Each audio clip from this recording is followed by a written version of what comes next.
Ibunda Khadijah. Ini kalau saya mau cerita Bu, saulan gak entek. Ibunda Khadijah ini cerita yang gak pernah selesai untuk diceritakan. Ditulis, gak cukup buku buat nulis, gak cukup. Perempuan top luar biasa. Dan mudah-mudahan ibu-ibu semua sama Allah dijadikan seperti Ibunda Khadijah. Amin, amin insya-Allah ya. Kaya, cantik, sopan, baik, sama suami nurut, taat, ahli ibadah, insya Allah semuanya ya. Amin ya Rabbal Alamin. Yang pertama, Ibunda Khadijah. Ibu-ibu tahu ketika Ibunda Khadijah mau meninggal dunia, salah satu yang menjadikan Ibunda Khadijah nangis itu apa? Bukan cuma berpisah dengan suami tercinta, karena dia ngerti nanti pun sama Allah di akhirat bakal dipertemukan, maka pisah sementara. Apalagi Ibnul Qayyim mengatakan arwahnya orang baik di alam barzah bisa saling ketemu. Itu pendapatnya siapa? Ibnul Qayyim dalam kitab Ar-Ruh. Nah sudah, maka salah satu yang menjadikan Ibunda Khadijah nangis itu apa? Ya Allah, terputus perjuanganku untuk membela dakwahnya nabimu. Jadi itu yang bikin Ibunda Khadijah itu semakin apa? Nangis. Kenapa? Karena terputus kesempatanku untuk apa? Untuk membela dakwahnya nabimu. Sekarang saya mau tanya, Ibunda Khadijah membela dakwahnya Rasulullah dalam segi apa? Semuanya. Maka ketika Ibunda Aisyah itu kan sempat cemburu. Normal kan? Karena Rasulullah tidak pernah berhenti nyebut siapa? Khadijah. Nyembelih kambing, bagi buat temennya Khadijah, dapat hadiah, kasih buat bibinya Khadijah. Ada perempuan masuk, kok suaranya kayak suaranya? Coba istri mana sih nggak gregetin?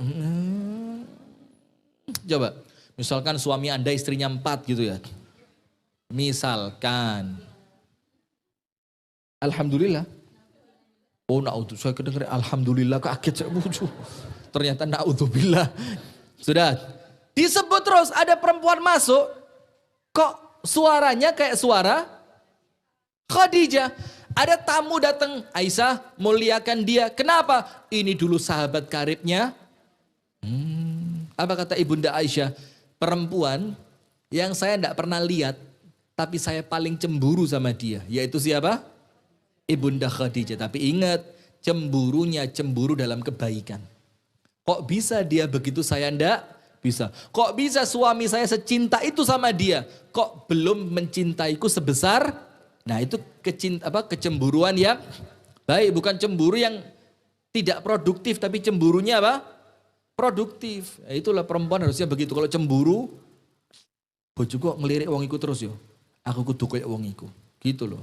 Lek gak iso, ya wis tak pekno dadi bojone bojoku.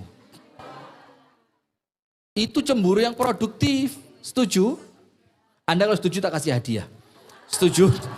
Hadiah loh. Tahu isinya apa? Itu isinya sarung. Sudah. Panjenengan dapat 1. Berapa? 4 berarti ya? 4 apa 5? 4. Panjenengan 1. Mana lagi 1? Kurang 2. Sudah. Begini Bu. Ibunda Khadijah ini ketika Siti Aisyah itu mulai cemburu. Terus Siti Aisyah ini dalam tanda kutip ya, keceplosan. Sampai ngomong begini, ya Rasulullah, wis jangan lagi cerita tentang Khadijah. Bukankah Allah telah menggantikan untukmu yang lebih baik dari Khadijah? Maksudnya Ibunda Aisyah itu lebih baik karena apa? Lebih muda dan dinikahi dalam keadaan masih gadis. Subhanallah. Apa kata Rasulullah? Wallahi ma abdalani Allahu ma khairan minha.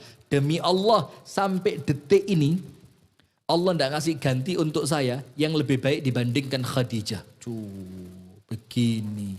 Coba. Istri mulai ngene langsung jeret. Maka istri apa sih api api nemen timbang kon. Itu istri mulai rada jeret gitu.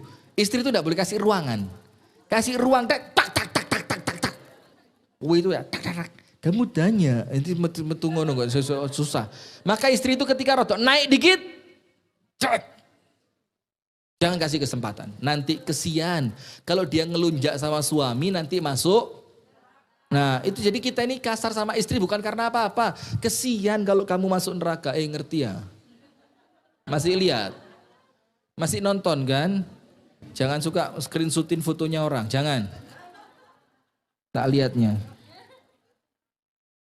Masih apa enggak ya? Sudah lanjut.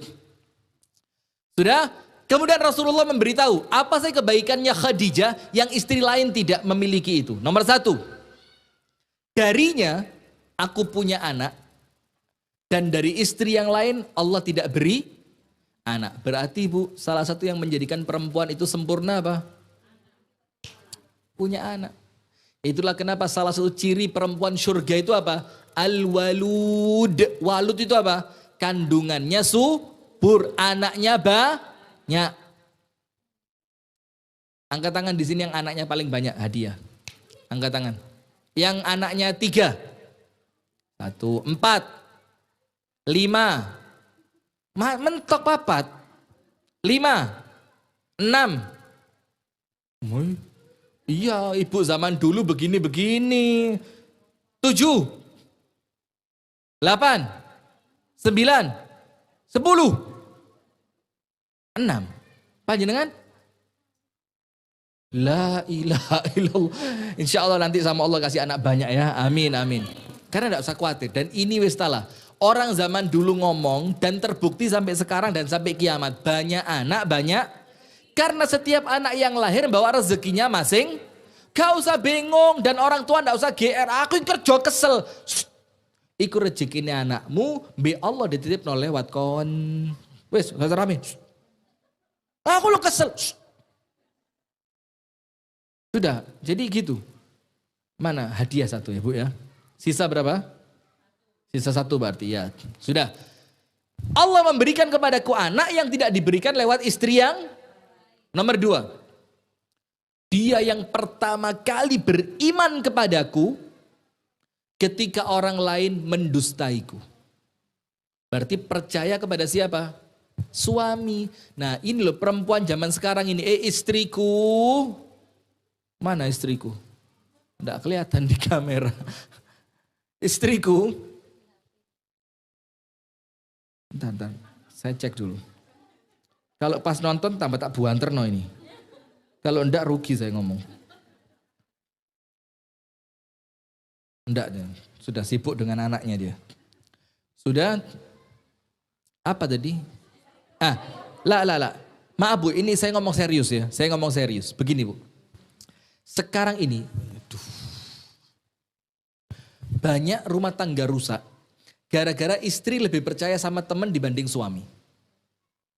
Dan sebaliknya. Banyak rumah tangga rusak gara-gara suami lebih percaya temannya dibanding istrinya. Duit wingi 5 juta tak kei nanti. Anu lho Mas wingi kan ana kancaku loro ya tak sambangi ya gak pantes Mas lek gak nggowo-nggowo kan ya tak gawakno lah 5 juta tak kekno kabeh. Suami bilang, istri pinter, Masya Allah. Ngene loh istri yang menyenangkan. Nggak usah dibaca gini-gini ini percuma. Diwalik tegek. Sudah istri yang baik. Mari ngono langsung mlebu kamar diperekes. 5 juta itu gede. Kok kayak no kabeh iya. Sudah. Nah, maka dia yang membelaku, dia yang mengimaniku ketika orang lain apa? Mendustaiku. Berarti Bu hati-hati. Anda percaya sama orang selain suami Anda menjerumuskan. Percuma. Sok-sokan ngawasi suami. Memata-matai suami. Lek konangan Anda mau apa? Ayo mau apa kalau konangan? Sok-sokan. Saya mau awasi suami saya. Berangkat jam sekian. Pengajian selesai 10:30. Mondoroko batu 45 menit. Kok sampai batunya cuma 4. Kok sampai batunya 46 menit. Ini yang 1 menit kemana dia? Mikir dia. Nggak mau mikir macet. Mikir macet enggak. Tuku cilok gak dipikir sama dia. Enggak pokok. Batu Mondoroko 45 menit. Ya kudune teko 45 pas. Itu perempuan. Nanti temennya cerita. Loh kemarin saya lihat mobilnya Ustadz Rifki. Di mana? Padahal mobil saya lo ganti-ganti terus. Lo biasa. Lo biasa. Ustadz kok. Kadang-kadang pinjam sana, kadang-kadang pinjam sana. Dipinjami bapaknya Ardi, mobil Mercy. Saya MS Dilut nyili ini. Sudah, saya kemarin lihat mobilnya Ustadz Rifki. Maka mobil saya ibu sekarang stikernya tak kelentei. Dititeni ibu-ibu di foto, cret. Masuk grup WA, cret. Masuk grup pengajian. Terus mobil saya itu apa? Hati-hati. Ustadz Rifki di sekitaran Sawo Jajar. Cek, Mbak. Langsung radar nyalain. Pret kabeh. Nah, jangan percaya. Harus yakin kepada siapa? Suamimu. Dan suami yakinlah kepada siapa? Ojo kelebon setan adu-adu. Itulah kelebihannya Ibunda Khadijah. Yang ketiga apa? Dia yang membelaku dengan harta dan jiwanya ketika orang lain tidak mau ngasih buat saya. Nah, maka ciri-ciri istri yang baik itu membela suami dengan apanya? Cepoten gelangmu, kalungmu, giwangmu, apalagi cincinmu, meripatmu. Kasih buat suami, Mas, tak kei, rabio maneh Mas, mahari gelangku. Ini kalau ada,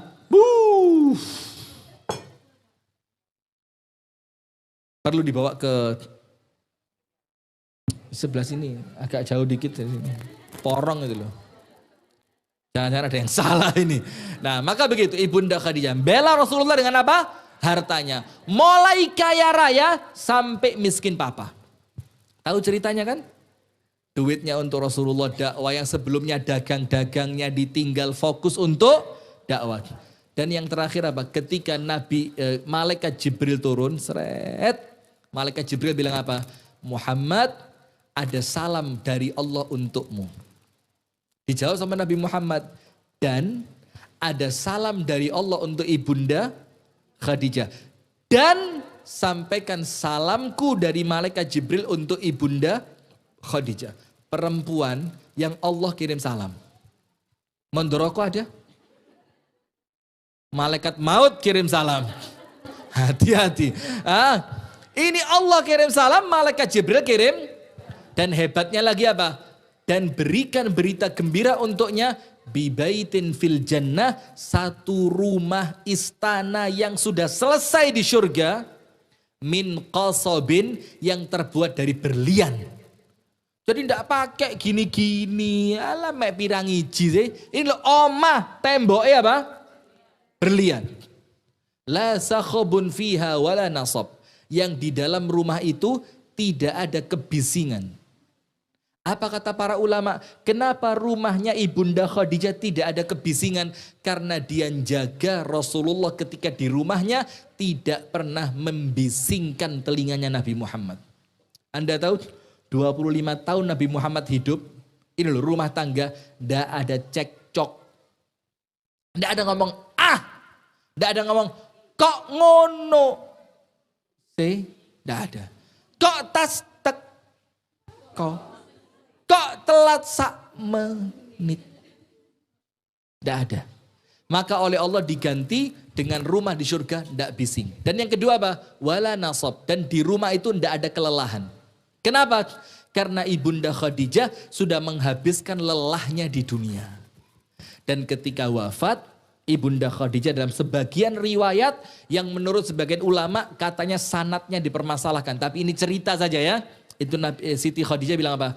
Ya Rasul, kalau nanti aku wafat dan kemudian engkau berdakwah, engkau melewati jembatan dan tidak ada jembatannya, ambil tulangku, jadikan jembatan untuk dakwahmu. Masya Allah, lihat. Sekarang, ojo wis mati. Si uripe medit. Ya sudah, itu Ibunda Khadijah.